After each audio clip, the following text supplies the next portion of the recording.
امراض ریا میں، لنگس ڈیزیز میں اس وقت کیا جاتا ہے جب غلبہ ضعف ہو، یعنی کمزوری کا غلبہ ہو، ٹھیک ہے، جس کی وجہ سے تنفس کیا ہو گیا ہو، کمزور ہو گیا ہو، اور پھیپھڑوں میں اخراج بلغم یعنی بلغم کو نکالنے کی طاقت نہیں ہے ہوتی، رہ گئی ہو۔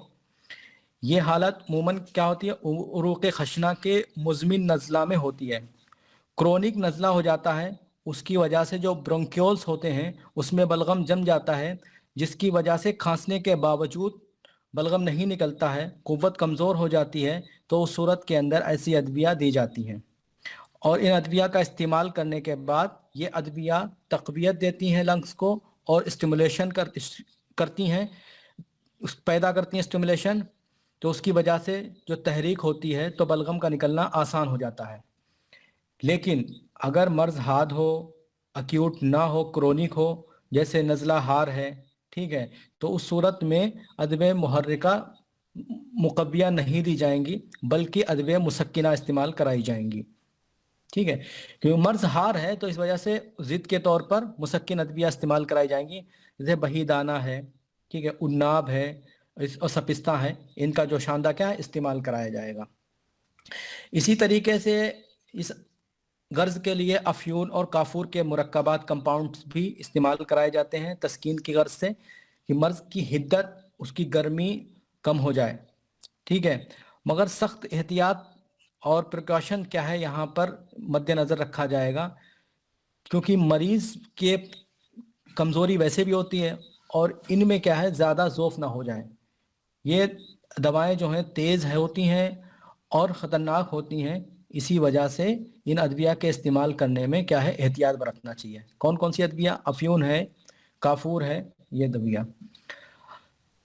اگر بلغم زیادہ غلیظ ہو اور کم خارج ہو رہا ہو تو اسے رقیق کیا جاتا ہے، تو رقیق کرنے کی غرض سے یہ ادویہ استعمال ہوتی ہیں، جیسے برگ گاؤ زباں ہے، گلے گاؤ زباں ہے، تخم قطع ہے، اصل السوس مقشر ہے، یعنی اصل السوس جو چھلا ہوا ہو مقشر، استعمال کرائے جائیں گے۔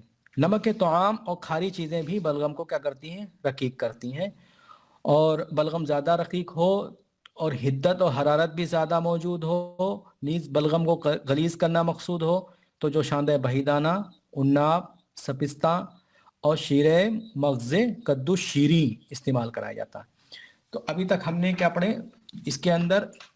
منفسات محرکہ پڑھی، یعنی ایسی ادویہ جو لنگس کو تقویت دیں، امراض ریا میں تقویت دیں اور اسٹیمولیشن پیدا کریں، ان کے ذریعے سے بلغم کیا ہے خارج ہو آسانی سے۔ کبھی کبھی ایسا ہوتا ہے کہ بلغم رقیق ہوتا ہے اور خارج نہیں ہو پاتا ہے، تو اس کی وجہ سے اسے غلیظ کر کے خارج کرنا پڑتا ہے، تو اس کے لیے بھی جو شاندہ بہی دانہ، اناب، سپستہ اور شیرے مغز کدو شیری استعمال کراتے ہیں۔ کبھی کبھی ایسا ہوتا ہے بلغم جو ہوتا ہے غلیظ ہوتا ہے، اس وجہ سے وہ آسانی سے خارج نہیں ہو پاتا ہے، تو اس کے لیے اسے رقیق کراتے ہیں۔ اس کے لیے برگ گاؤ زباں، گلے گاؤ زباں، تخم قطع، اصل السوس مقشر استعمال کراتے ہیں، نمک کے طعام استعمال کراتے ہیں، اور بہت سی کھاری چیزیں استعمال کراتے ہیں۔ نمبر 2 پہ منفسات مانع تعفن، یعنی ایسی ادویہ جو انفیکشن کو روکتی ہیں، بلغم میں عفونت پیدا ہو رہی ہے، انفیکٹڈ ہو گیا ہے، بدبو پیدا ہو گئی ہے، تو اس طریقے کی ادویہ استعمال کرائی جاتی ہیں تاکہ جو ہے وہاں پر انفیکشن زیادہ نہ پیدا ہو۔ ان ادویہ کو منفسات مانع تعفن کہتے ہیں۔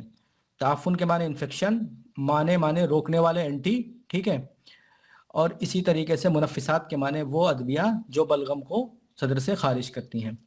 تو ان میں کون کون سی ہیں؟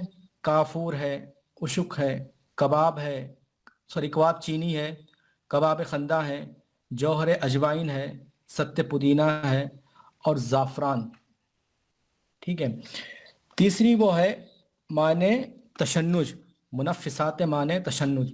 تشنج کے معنی جو آتے ہیں سکڑنے کے بھی آتے ہیں، تنگ ہونے کے بھی آتے ہیں، ٹھیک، جھٹکے آنے کے بھی آتے ہیں۔ تو یہاں پر تنگ ہونے کے، کیونکہ نالیاں، ایئر وے جو ہیں لنگس کے اندر، وہ کیا ہے ہوائی نالیاں متشنج ہو کر کے تنگ ہو جاتی ہیں، ان کے اندر کانٹرکشن ہو جاتا ہے، جس کی وجہ سے بلغم مکمل طور پر خارج نہیں ہو پاتا، ٹھیک ہے۔ تو اس ایسی جگہوں پر منفسات مانع تشنج ادویہ کیا ہیں استعمال کی جائیں گی، جیسا کہ شہیقہ میں ہوتا ہے ووپنگ کپ، تو اس کے اندر بھی ایئر وے جو ہیں کیا ہو جاتی ہیں، تنگ ہو جاتے ہیں، ہوائی نالیاں متشنج ہو کر تنگ ہو جاتی ہیں، جیسے ضیق النفس ہے، شارٹنیس آف بریتھ یا اسی کو ڈسپنیا بھی کہتے ہیں، تو اس میں بھی مانع تشنج دوائیں استعمال کی جاتی ہیں۔ کون کون سی مانع تشنج ادویاں ہیں؟ جیسے اصل السوس مکشر ہے، تخم قطع ہے، ازراقی ہے، پیاز، اجوائن خراسانی اور شوکران، یہ ادویاں ایسی صورت کے اندر فائدہ مند ہوتی ہیں۔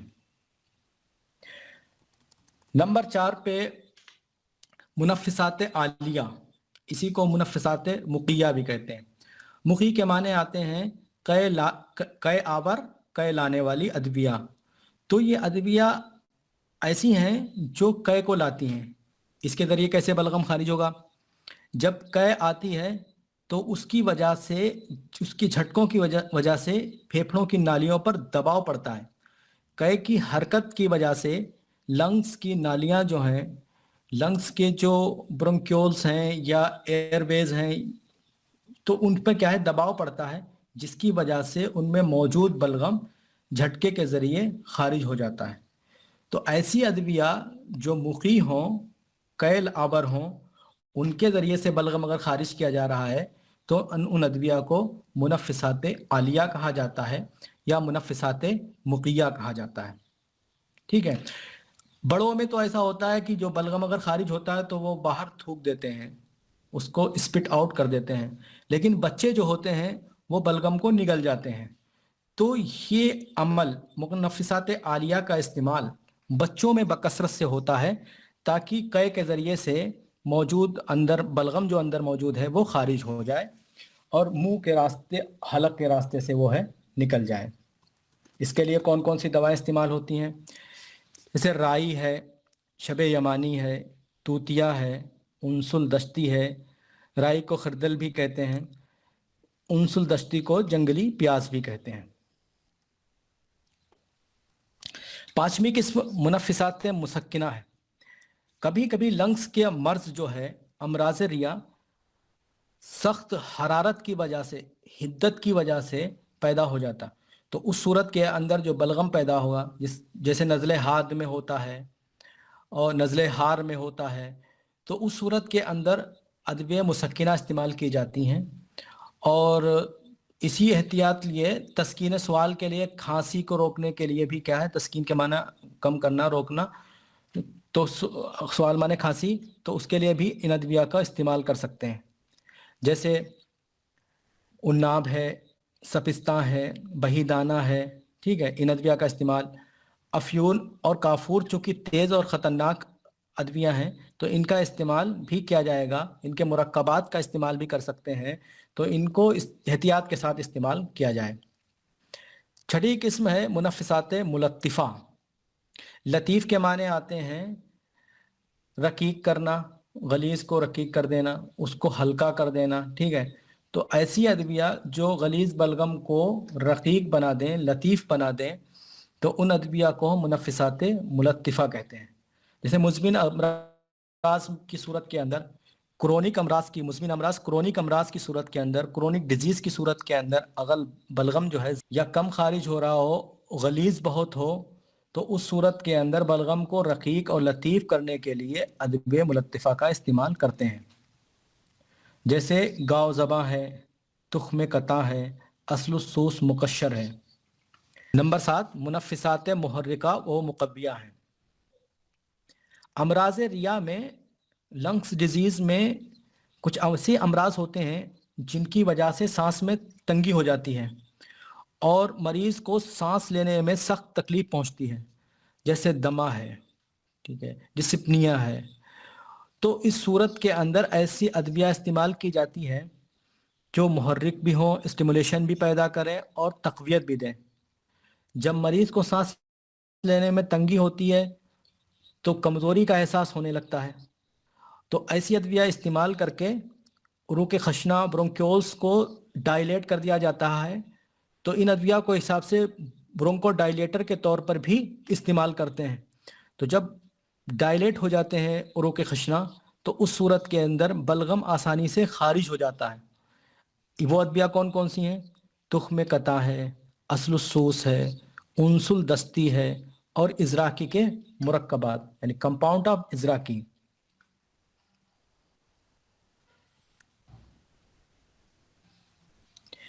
کبھی کبھی سینے میں جو نزلی امراض ہوتے ہیں، نزلہ کسے کہتے ہیں اور زکام، یہ دو لفظ ہیں. نزلہ وہ ہے جس کے اندر رطوبت حلق میں گرتی ہو، اسے نزلہ کہتے ہیں. اور زکام کی میں رطوبت جو ہے ناک کے راستے سے باہر نکلتی ہے. تو صدر کے اندر نزلی امراض نیز حلق اور ناک وغیرہ کے نزلہ میں سردی عام طور پر مضر ہوتی ہے. تو اس صورت کے اندر حرارت فائدہ مند ثابت ہوتی ہے، مفید ثابت ہوتی ہے. تو نزلی امراض میں حرارت کا کیا اثر ہوتا ہے، اس پیراگراف میں اسی کو بتا رہے ہیں کہ صدر یعنی سینے میں نزلی امراض نیز حلق اور ناک وغیرہ کے نزلہ میں سردی عام طور پر مضر ہوتی ہے. سردی سے بچنا چاہیے. حرارت فائدہ مند ہوتی ہے، اس لیے حرارت کو استعمال کرنا چاہیے کسی بھی شکل میں، چاہے ہر دوائیں استعمال کی جائیں، چاہے گرم جوشاندہ پیا جائے، چاہے گرم جگہ پر رہا جائے، اسی طریقے سے گرم سکائی کی جائے. ٹھیک ہے، تو خاص کر موسم سرما میں سینے کی سکائی کی جائے. ان تمام تدابیر کی وجہ سے سینے کے اندر موجود نزلی امراض جو ہیں ان کو حرارت سے کیا ہے فائدہ ہوتا ہے. یہی وجہ ہے نزلہ وغیرہ میں نسخے میں ذوف کی رعایت کی وجہ سے، اس میں چونکہ ذوف بھی پیدا ہو جاتا ہے، اس وجہ سے خمیر گاؤ زباں بھی ایڈ کر دیتے ہیں جو مقوی بھی ہے. ٹھیک ہے، تو اس صورت کے اندر جب ذوف ہو، نزلہ زکام ہو اور صدری مرض ہو تو مقویات اور محرکات دینے میں تعامل نہیں کرنا چاہیے اور ایسی ادویہ استعمال کرنا چاہیے.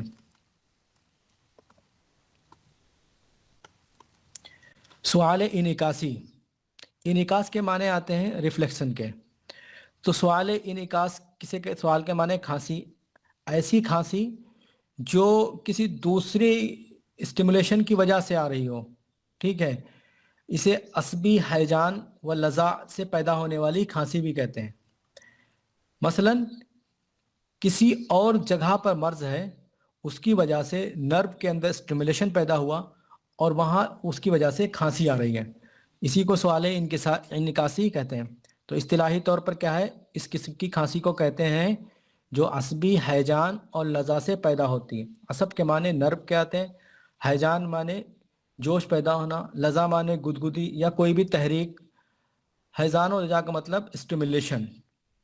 ایسی کھانسی عام طور پر خشک ہوا کرتی ہے، اس کے ساتھ بلغم خارج نہیں ہوتا ہے یا خارج ہوتا ہے تو بہت کم خارج ہوتا ہے.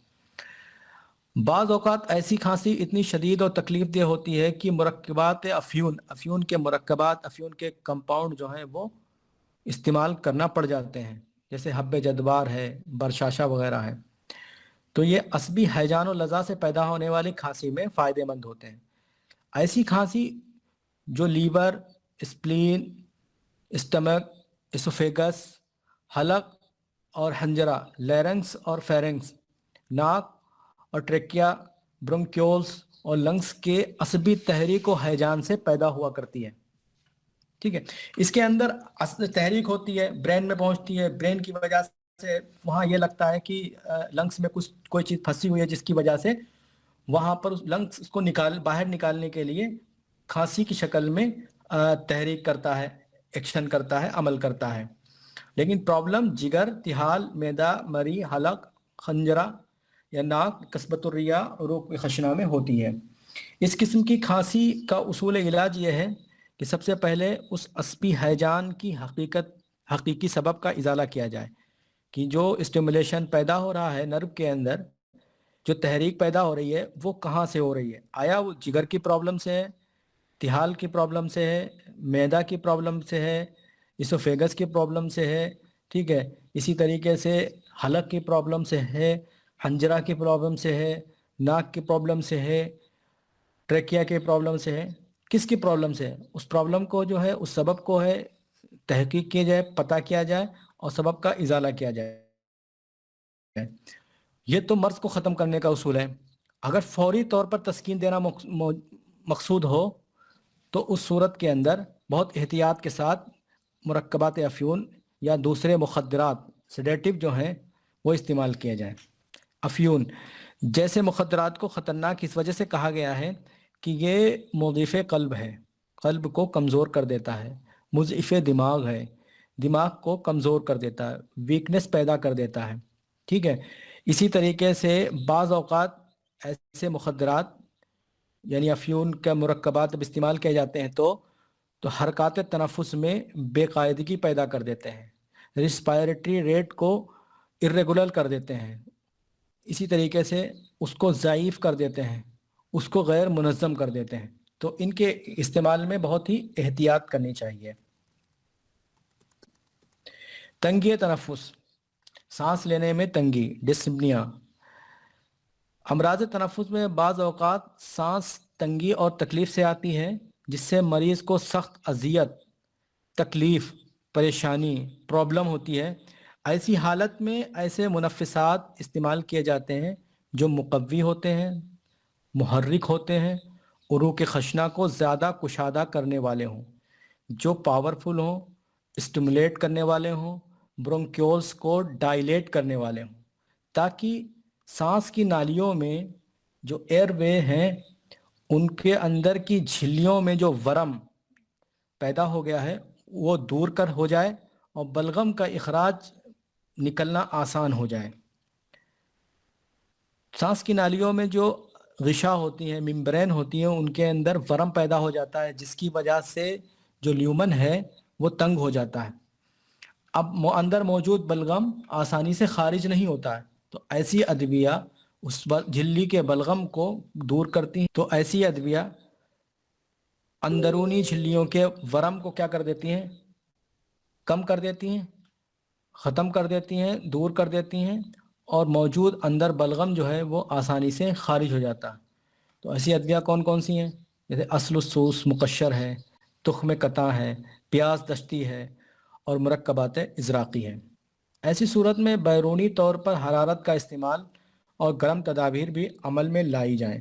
آپ سکائی کر سکتے ہیں، اس کے علاوہ اور بھی گرم تدابیر، گرم تیل استعمال کر سکتے ہیں۔ اس کے علاوہ مصری اور نمک کی ڈلی منہ میں رکھ کر چوسنا بھی بلغم کے اخراج میں فائدہ مند ہوتا ہے۔ انڈیکیشن، مواقع استعمال، جو وہ ادویہ جو بلغم کو خارج کرنے والی ہیں، منفسات بلغم ادویہ ہم کہاں کہاں استعمال کر سکتے ہیں؟ ورم شعبۃ الریا میں، برونکائٹس بولتے ہیں اسے، اتساع شعبۃ الریا، برونکیٹیسس، خراج ریا، لنگ ابسس، نفخۃ الریا، امفائسیما۔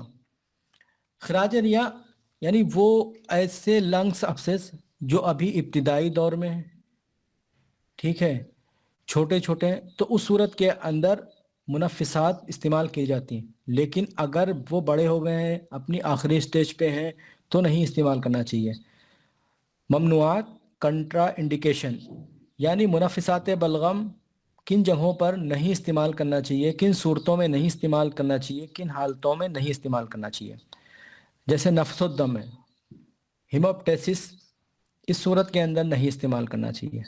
سعال یابس ہے، اس صورت کے اندر بھی استعمال نہیں کرنا چاہیے۔ خراج ریا، لنگس ابسس، یعنی ایسے ابسس جو اپنے آخری سٹیج پہ ہوں، پھوٹنے والے ہوں، تو اس صورت کے اندر استعمال نہیں کرنا چاہیے۔ سرطان ریا، کارسینوما آف لنگس، اس میں بھی نہیں استعمال کرنا چاہیے۔ تو دوستوں، یہ ایک ٹاپک جو ہم نے کور کیا ہے تنفیس کا، یہ آئی بی ٹی سے تعلق سے تھا، استفراغ کے تعلق سے تھا، اسی کے طریقوں میں سے ایک طریقہ تھا۔ امید ہے آپ لوگوں کو سمجھ میں آیا ہوگا۔ دوستوں، ہمارے چینل کو سبسکرائب کریں اور شیئر کریں تاکہ جو ہے یہ علم دوسروں تک پہنچے۔